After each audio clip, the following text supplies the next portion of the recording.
Korea, summer 1950. The United States leads the United Nations into a war against communism in Asia.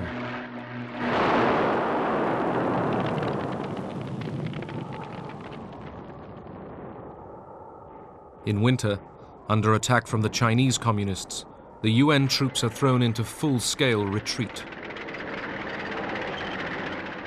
It was a rout exactly like the one that Napoleon faced leaving Russia. We ran headlong, helter-skelter, pell-mell, trying to get to Busan, trying to get back to Japan. It was disgusting. The Cold War has become a hot war.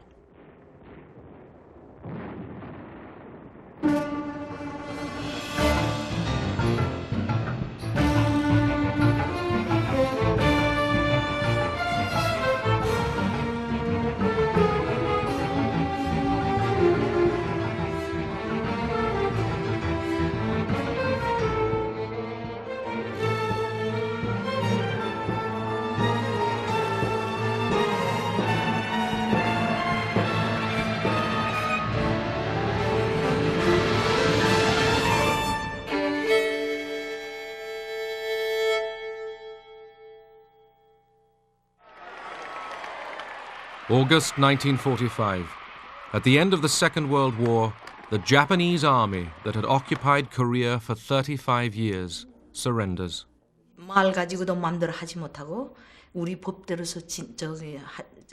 During the Japanese occupation, they forced us to follow the Japanese lifestyle, speak the Japanese language, use Japanese law. When we were liberated, we welcomed the soldiers.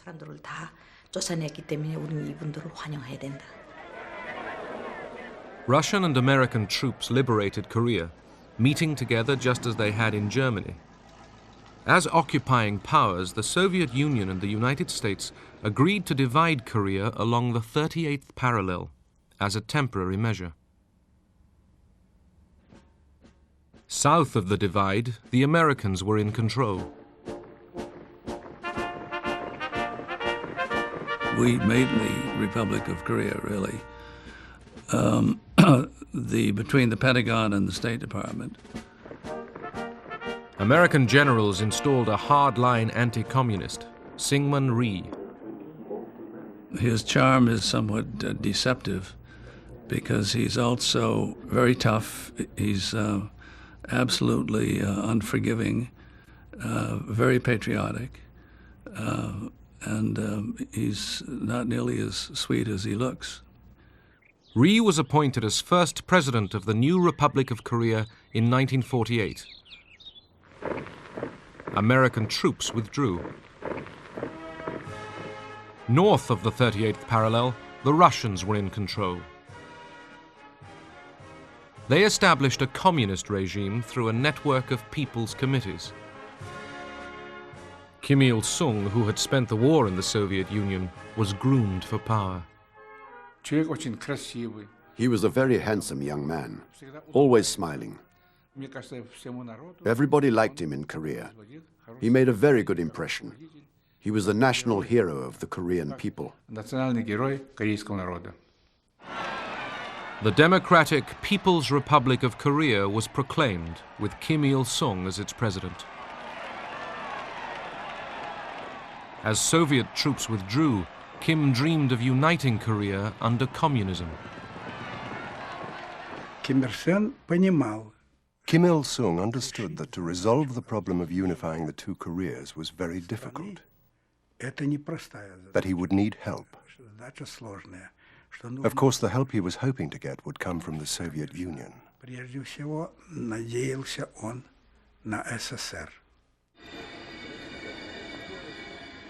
In March 1949, Kim Il-sung went to Moscow, his secret agenda to seek Stalin's permission to invade the South.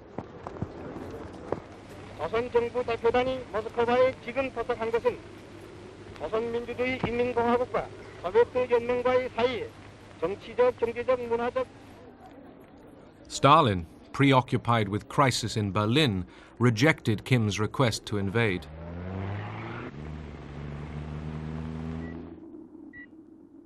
By the end of 1949, the international situation had been transformed.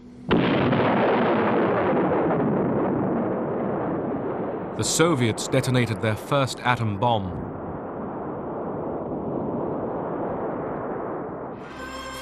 And the communist revolution in China was finally successful. Mao Zedong proclaimed the People's Republic of China. A treaty of friendship between Mao and Stalin created a communist global alliance, opening a second front of the Cold War in Asia. Stalin was now confident that the United States lacked the will to respond to events in Asia.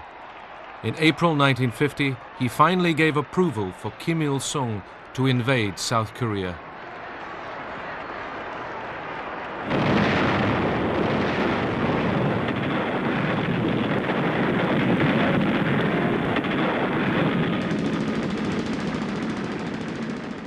June 25, 1950. The North Korean army launches its surprise assault on the south. I remember vividly even today, the day the war broke out. It was Sunday morning, and we heard this kind of remote, the roaring noise from the north. Equipped with Russian tanks and artillery and directed by Soviet advisors, 10 combat divisions of the North Korean army flooded south. We believed that we had to fight for our motherland, for our people, for our leader, Kim Il-sung. We believed it would be better to liberate the South and to unify Korea. That's what we were fighting for.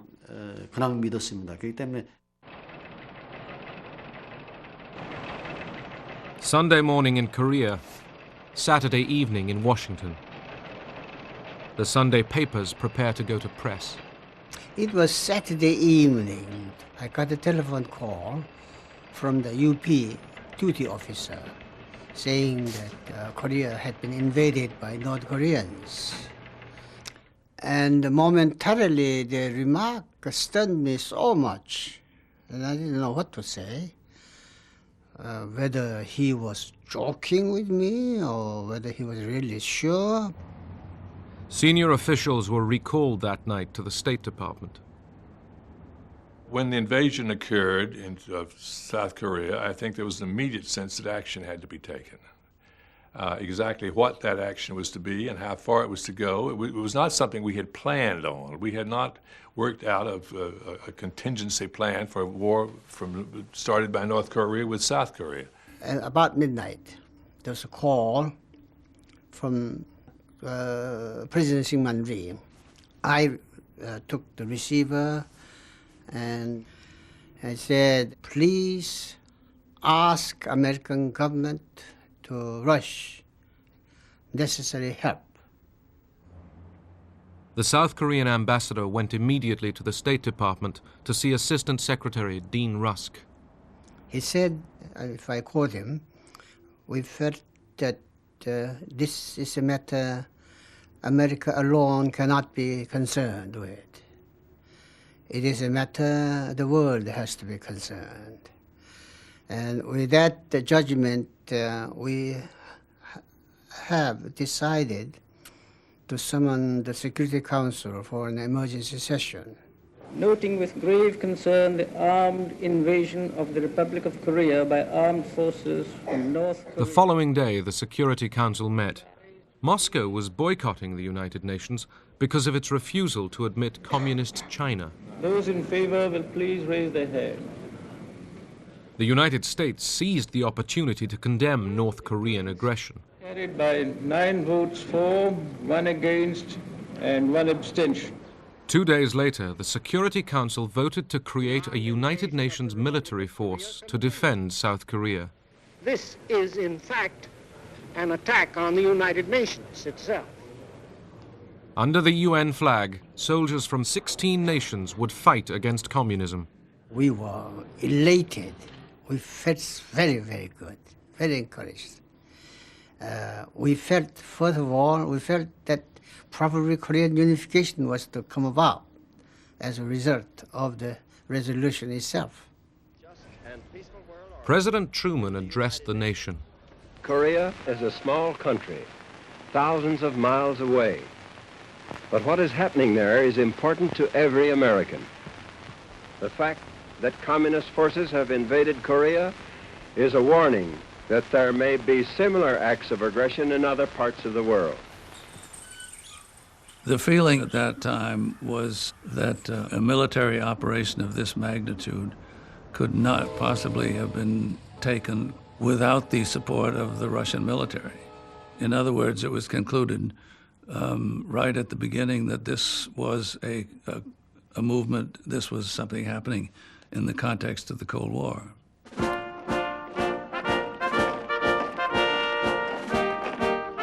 The United States mobilized for war.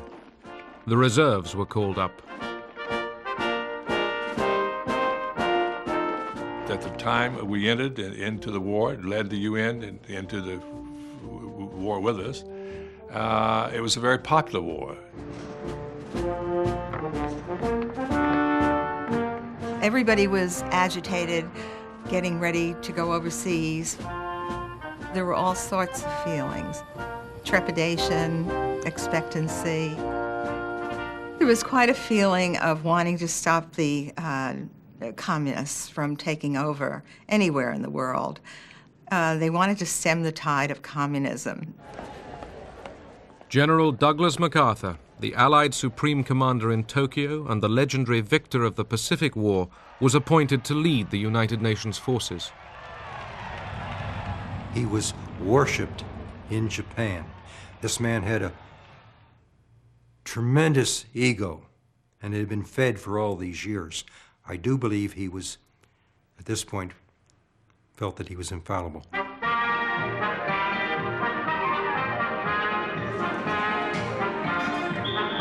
The nearest troops to Korea were the American occupation force in Japan, few of whom were ready for combat. The lifestyle involved a lot of leisure. I like to live through the Sears Roebuck catalog, who bought nylons and whatnot for the native girls and that sort of thing. It was a good life. The U.S. task force sent to Korea didn't imagine their stay would be for long. As a matter of fact, we were told to take our athletic equipment and leave everything else behind because we'd only be gone for maybe 6 weeks. Have a show of force in the field, and those groups would go back across 38th parallel and we'd come home. It wouldn't be that easy. Rhee's South Korean army was in retreat. 2 divisions threw their weapons away and joined the refugees fleeing the communist advance. As soldiers, we did our utmost, but the overall situation was going against us. The North Korean army achieved its initial objective. It captured Seoul in 3 days. With the capture of the southern capital, Kim Il-sung won a great victory for communism.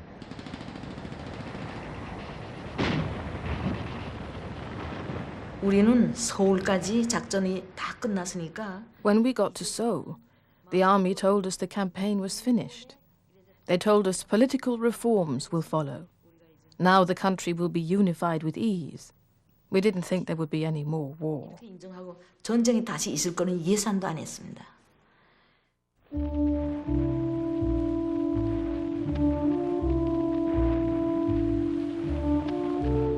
American troops fared no better than the South Koreans.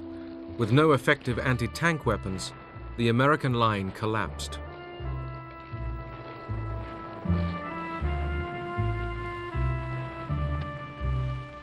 Within days, American troops were reeling back in disarray under assault from the tiny communist regime of North Korea. We had equipment left over from World War II. We were in very poor shape for everything. We were not ready to fight a war. That's what it amounts to. That's the long and short of it. Around the world, America's allies rallied behind the United Nations flag. The British Prime Minister pledged his support. If the United Nations organization was not to go the way of the old League of Nations, it was absolutely and imperatively necessary that a halt should be called. Troops from 15 nations began to arrive in Korea to join the Americans in the UN Army. General MacArthur took a gamble to turn the tide of the war. With the UN forces driven back to a tiny enclave at Pusan, a vast seaborne invasion 150 miles behind enemy lines would attempt to sever and then roll back the North Korean advance.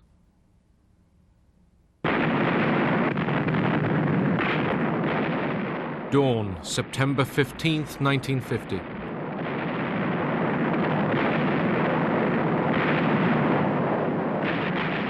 The largest invasion fleet since the Second World War bombards the port of Incheon.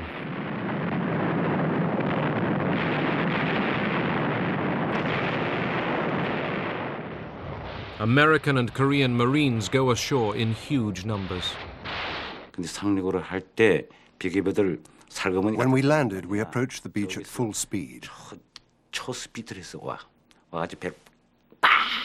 The ramp of the landing craft opened with a bang, and we charged with our guns, screaming down the ramp. There was a seawall there, cut stone. They had to be scaled. The actual landing conditions were terrible. Part of the city was on fire. It was a rainy day, and the rain was mixing with the smoke of the fire and the smoke of the bombardment. If those beaches had been defended by Japanese or German troops of the same quality as the Germans and Japanese were in World War II, we would have been lucky to get ashore, and we might not have been quite so lucky once we got ashore. Within 2 weeks, UN troops were engaged in a fierce battle to recapture the southern capital, Seoul. 50,000 civilians were killed in the crossfire. My house was located in a hillside, and there was a crossfire between the UN forces and the North Korean People's Army on the northern side. Finally, my father told us that it would be better that how our family split up. At least somebody will have to survive this war.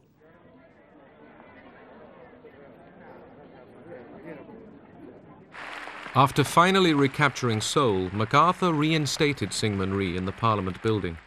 MacArthur's association with Rhee's increasingly vicious regime caused concern in Washington. Syngman Rhee was a difficult man to back. And once he was in power, it was very difficult for us to do anything. It was not up to us to change the government, and there was no other alternative, obviously, available anyway. Rhee's jubilant army was the first to cross the 38th parallel into North Korea.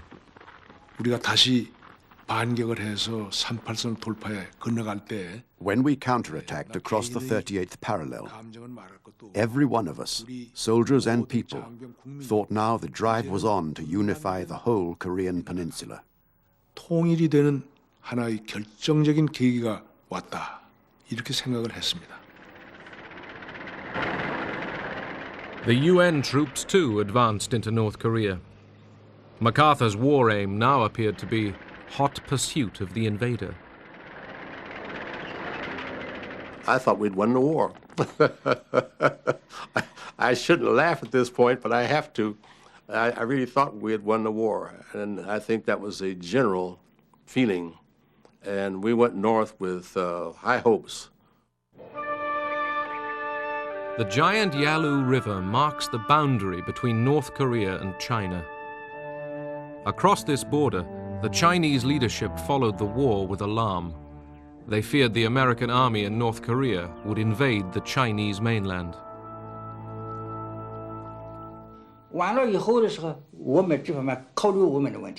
If North Korea was defeated, only the Yalu River would separate us from the Americans.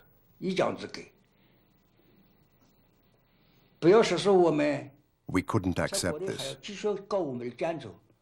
nor the risk of American aircraft disrupting the reconstruction of our country.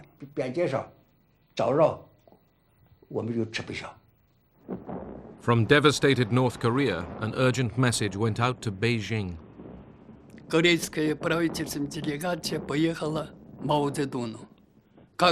A government delegation was sent to Mao Zedong. What can we do, they asked. We can't retreat. They're attacking us from the air, from the sea, and by land. There's very little of the North Korean army left. Many have died. What can we do now?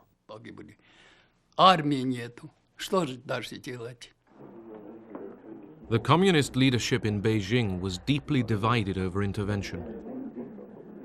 Mao received secret cables from Stalin telling him to enter the war to save North Korea.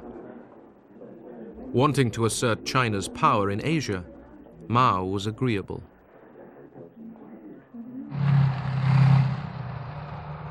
Meanwhile, the UN and South Korean armies continued the race north.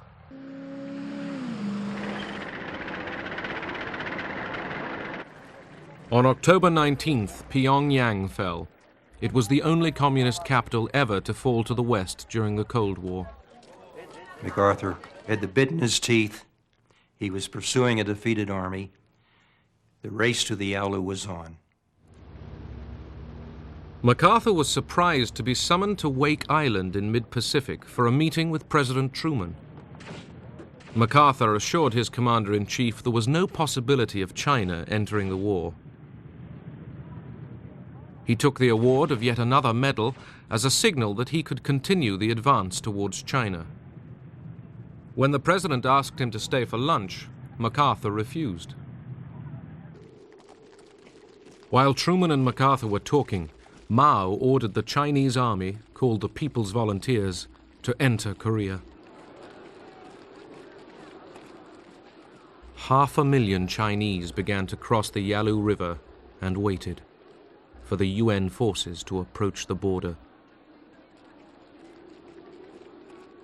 As they crossed the Yalu in enormous numbers, the volunteers sang this song. 雄赳赳，喜昂昂，跨过鸭绿江，为祖国，为国兵，就是保家乡。祖国好儿女，齐心团结，金抗美援朝，打败美帝野心狼，就是这个样。 Unaware of the massing of the Chinese troops, the U.S. Army paused for Thanksgiving. Roast turkey and cranberry sauce were served up. MacArthur and his soldiers still thought the war would be over by Christmas. Well, Thanksgiving Day in 1950 was a very fine day. The weather was nice. The typical Thanksgiving dinners were there. We had everything that we would have had we been at home. And it was just a very nice day. And that was the last nice day we had.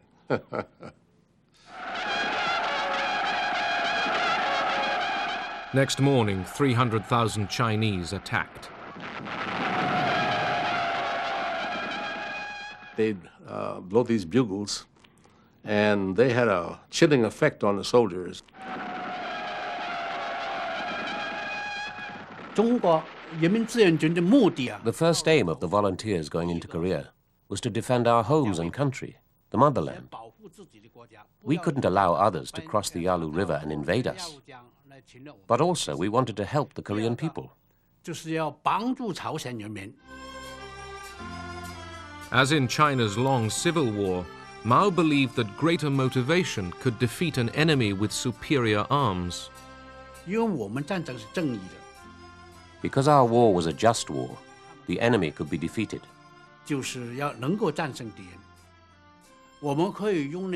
Our bravery and our strategy, developed during the years of the liberation struggle, would help defeat the enemy.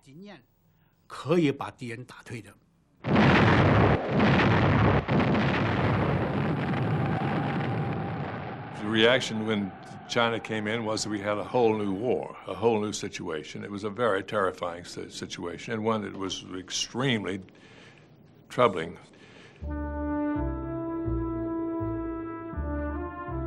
In the next swing of this seesaw war, UN forces across North Korea were thrown back, abandoning vehicles and equipment.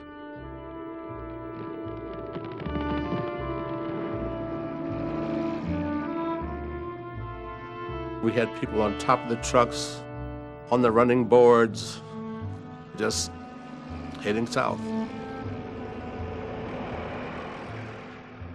I never felt so inadequate in my life as to be part of an army that was running. It's unbelievable. I ask you to imagine a situation where the temperature is 25 below zero. Nothing is working as well as it should. Weapons have difficulty firing in that kind of a temperature. A lot of Chinese out there. I'm not aware of any other movement of Americans that were as futile as that rout was. And it was a rout.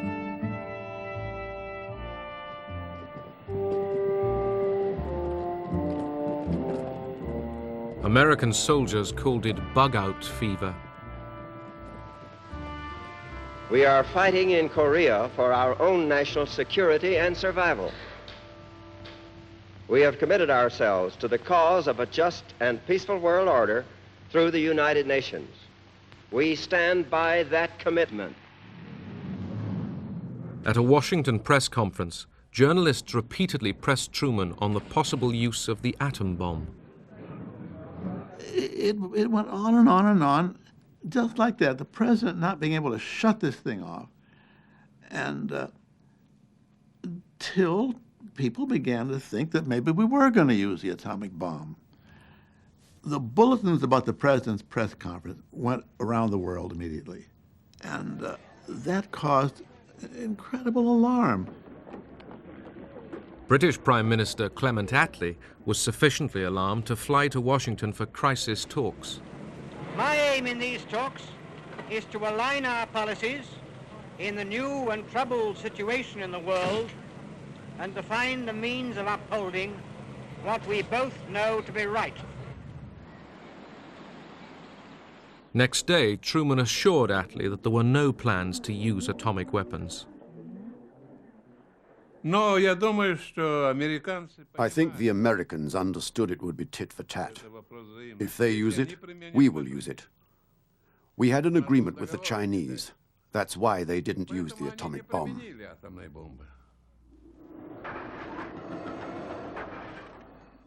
At home that winter, for many American families, the pain began with a call at the door.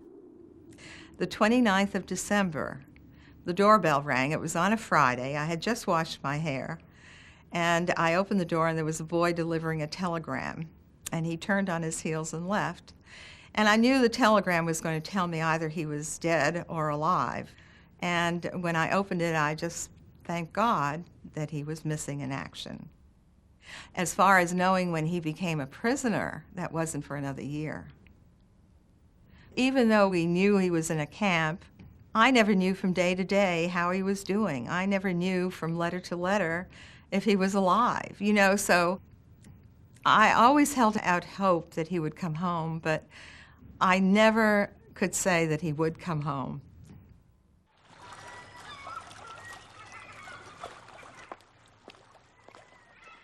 Retreating UN soldiers adopted a scorched earth policy.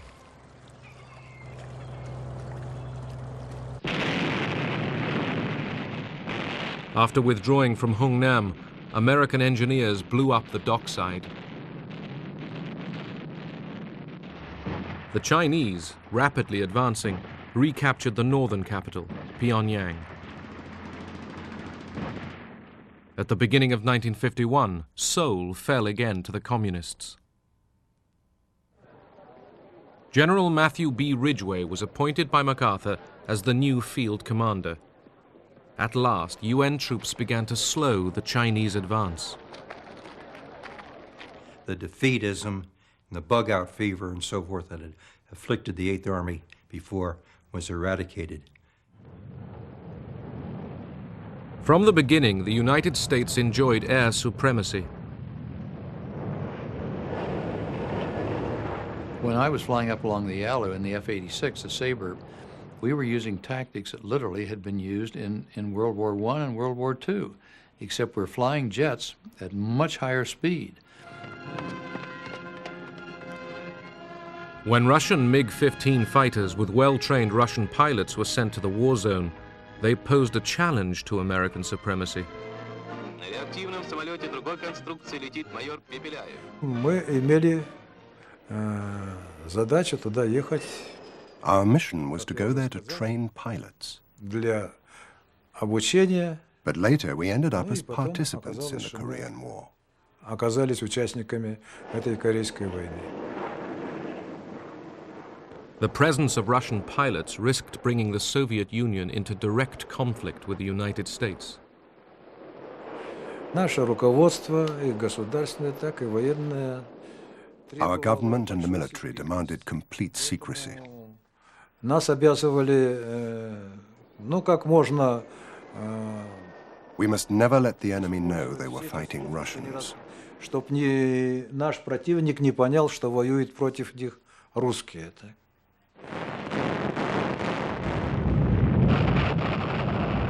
When the U.S. deployed the F-86 Sabre, they slowly won back mastery of the skies.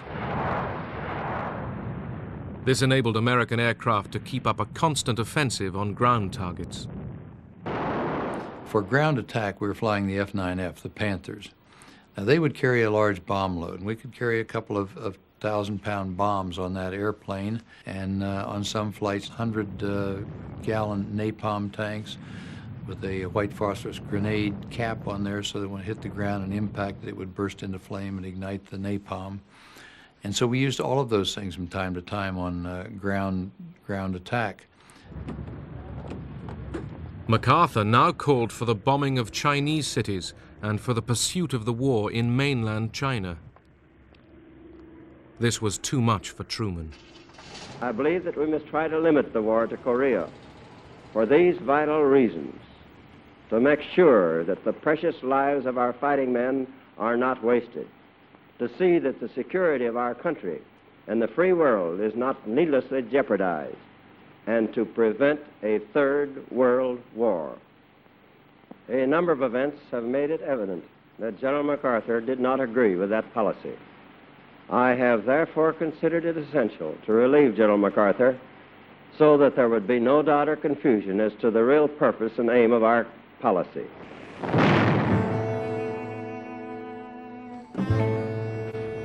By the summer of 1951, the two sides had fought themselves to a stalemate in the hills of Korea, almost at the point at which the fighting had begun a year earlier. Every month brought another 2,500 UN casualties.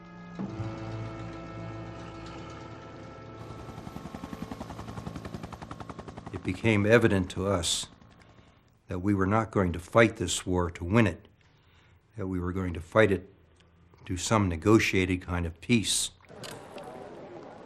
Armistice talks began in July 1951, but got nowhere. Both sides found the other's attitude impossible.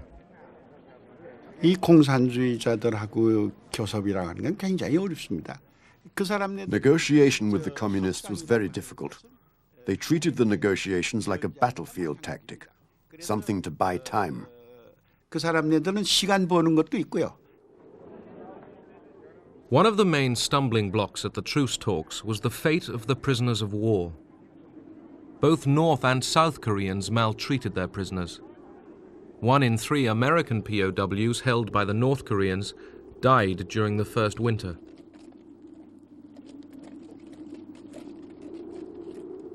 A lot of them were lost to dysentery, diarrhea, severe beatings, malnutrition.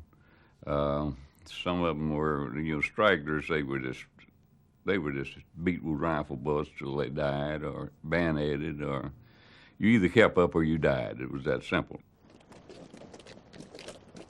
Concerned by the numbers dying, the Chinese took over control of the prisoners. They organized daily lectures to indoctrinate them. They'd say, "We will tell you why you come to Korea, why you have come thousands of miles from your homes to spill your blood for the profiteering warmongers on Wall Street, why you come here to lay down your young lives. They are sleeping with your wives and daughters. Do you think this is right?"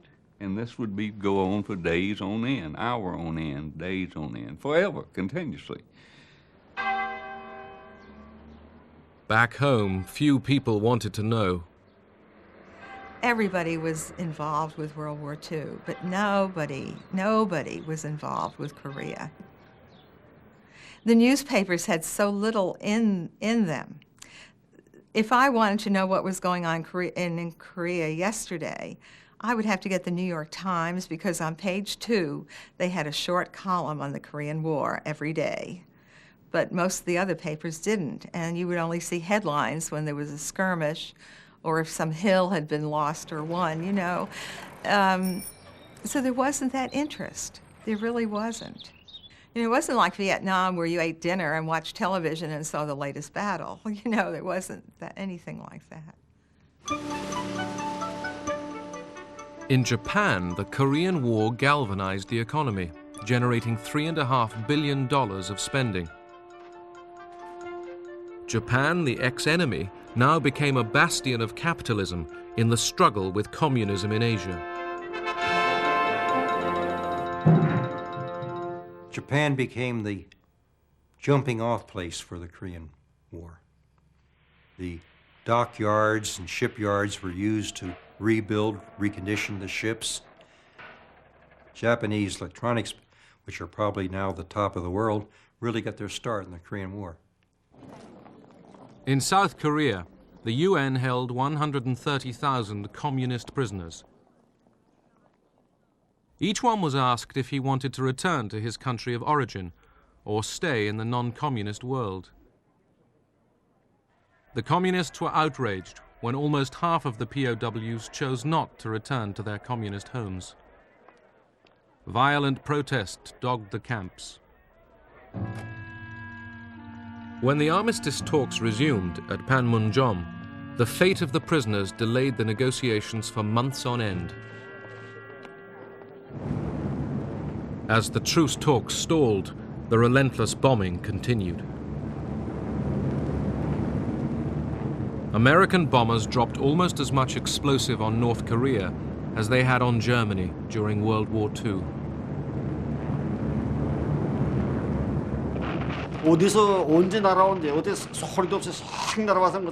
The bombers came without warning. Too many people died because of the bombing. You found dead people everywhere. There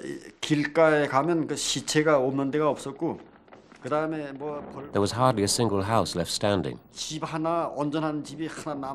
They bombed the big cities, the villages, and the countryside in the same way.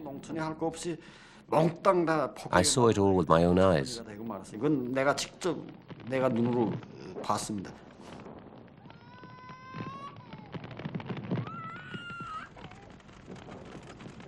Estimates suggest that in the north, as many as 2 million civilians were killed. It was horrific.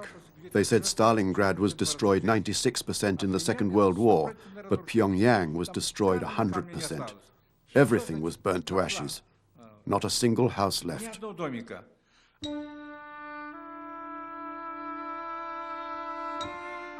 Throughout the war, both sides committed horrible atrocities. Northerners killed Southerners accused of sympathizing with the enemy. Rhee's supporters massacred those suspected of being communists. In seemingly endless violence, innocent civilians were often the victims.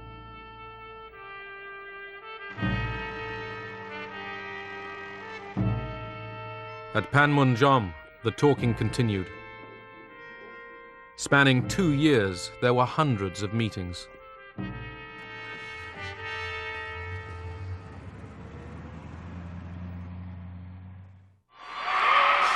1952, election year in America. 2 years into the war, Truman decided not to run for the Democrats. The Republicans chose Dwight D. Eisenhower. His slogan, "I shall go to Korea." A lot of us were disenchanted with President Truman. I somehow blamed him for the war. So when the elections came up in 1952, I couldn't wait to vote for Eisenhower. I felt, being a military man, and his pledge was that he would see what he could do to end that war, that he was the man I wanted in office.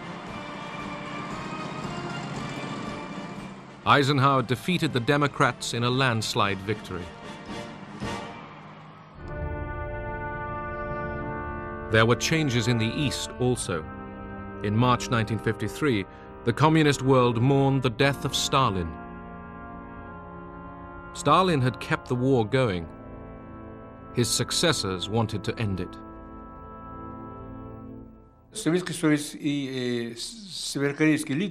Soviet and North Korean leaders came to believe it was impossible to win this war, because on the side of South Korea was the whole world, and on the North Korean side was the Soviet Union and China. So an armistice was inevitable. A ceasefire was finally agreed on July 27, 1953. The Chinese, the North Koreans, and the UN backed the agreement. The South Korean president, Syngman Rhee, opposed the truce and refused to sign. The massive job of exchanging prisoners of war began. 75,000 communist prisoners were handed over. 12,000 United Nations POWs were also set free. There's no words to describe how elated I was and my friends as we come across the line. It felt like tons had been lifted from your back. It felt like for the last 2.5 years I'd been carrying an enormous amount of weight, I mean tons. And all at once I could breathe, I was light, I was free. Freedom's something you can't describe. Bernie Gailing also went home. Florence was there to meet him. I'd only known him 6 months. We were only married 6 days. This young man who left with blonde, wavy hair came back with brown, straight hair, thinned.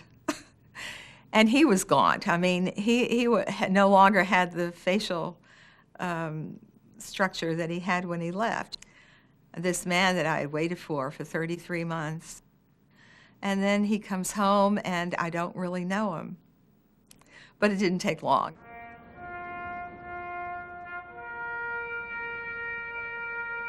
"54,000 Americans didn't go home.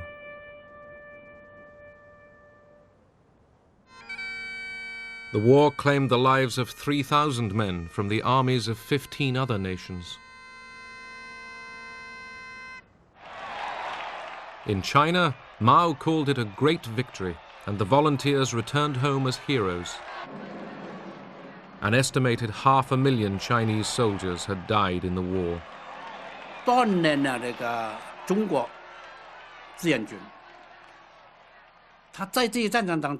The volunteers demonstrated to the rest of the world that the Chinese were no longer the Chinese of the past.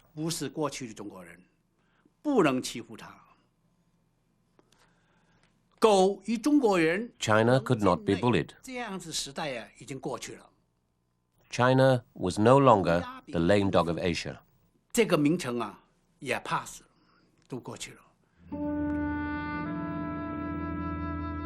In North and South, 3 million Koreans were killed, wounded, or missing. Another 5 million were homeless.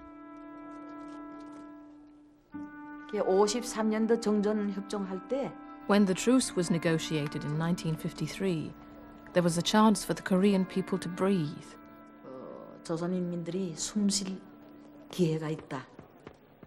But there is no real victory in war. It kills so many people and destroys so much.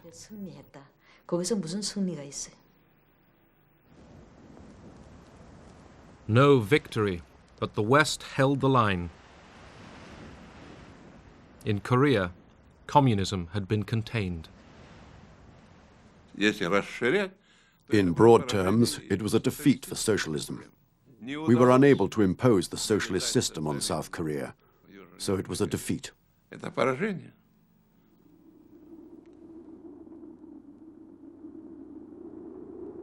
40 years later, at the end of the Cold War, Korea was still divided by the same line.